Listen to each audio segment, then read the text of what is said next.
अनीता बदेल जी अजमेर से। राधा राधे राधे महाराज जी।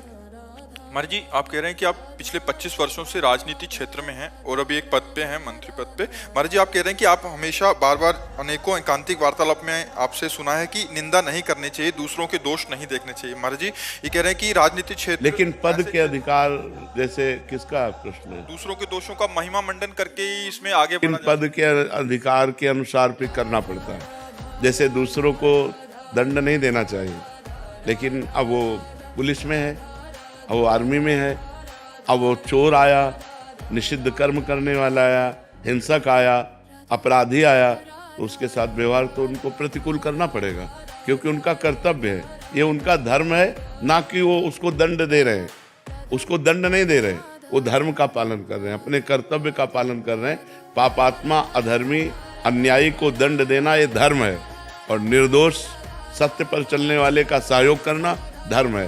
तो जैसे आप राजनेता हैं तो अपने पक्ष को पुष्ट करना पड़ेगा, क्योंकि अगर ऐसा नहीं करते तो आपकी विजय श्री कैसे होगी?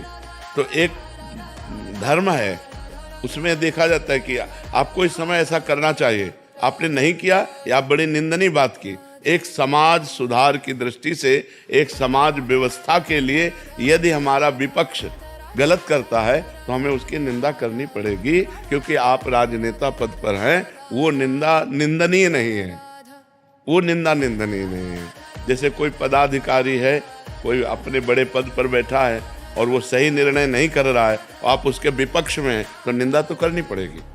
चार लोग मिलकर निंदा करके उसको सही रास्ता दिखाया जाता है कि आप गलत हैं, आपको सुधार करना पड़ेगा, आप समाज दृष्टि में गलत है, इसमें समाज का अहित है, इसलिए आपको ऐसा करना चाहिए।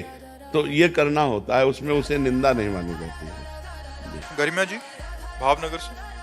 महाराज जी, आपके चरणों में कोटि कोटि प्रणाम। महाराज जी, मैंने सुना है कि हमें हर किसी के पैर नहीं छूने चाहिए, किंतु मैं गृहस्थ जीवन में हूँ तो मुझे अपने से बड़े सभी के पैर छूने होते हैं, लेकिन मैं पैर छूकर तुरंत हाथ धो लेती हूँ। तो क्या महाराज जी मैंने जो पुण्य पैर छूकर कमाए उसे हाथ धोकर नष्ट कर दिया? ले ऐसे हाथ धो के लेने, हाथ तो धो ही लेना चाहिए। श्री जी की सेवा करनी, ठाकुर सेवा करनी है तो चरण छूना तो एक सबकी मर्यादा है, और चरणों में भगवान का वास है, इसीलिए किसी के मस्तक नहीं छुए जाते, चरण छुए जाते, चाहे कोई भी हो।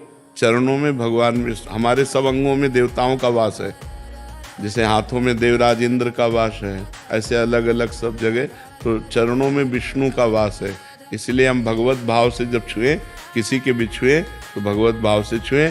अब चूंकि सेवा में जाना है तो वो हाथ कहीं और न छू जाए, इसलिए हम धो लेते हैं, उसमें पुण्य नाश नहीं होते। हम ठाकुर सेवा, हम इसलिए नहीं धो रहे कि उनको छुआ, हम इसलिए धो रहे हैं कि हमें ठाकुर सेवा करनी है, हमें और सेवाएं करनी है, जिससे चरण छुए हुए हाथों से हम वो सेवा नहीं कर सकते। जैसे हम गुरु के ही चरण हैं, तो गुरु के चरण छूने के बाद यदि श्री जी को हमें भोग लगाना है तो हाथ तो धोना पड़ेगा ना, क्योंकि श्री जी को भोग लगाना है, और गुरु जी श्री जी में अंतर नहीं है, फिर भी उनके चरण छूने के बाद हमें हाथ धोने पड़ेंगे, क्योंकि श्री जी की सेवा में जाना है। और अगर गुरु जी देख ले तो डांट देंगे, हे पहले हाथ धो, ऐसे श्री जी की सेवा में क्यों जा रहा है?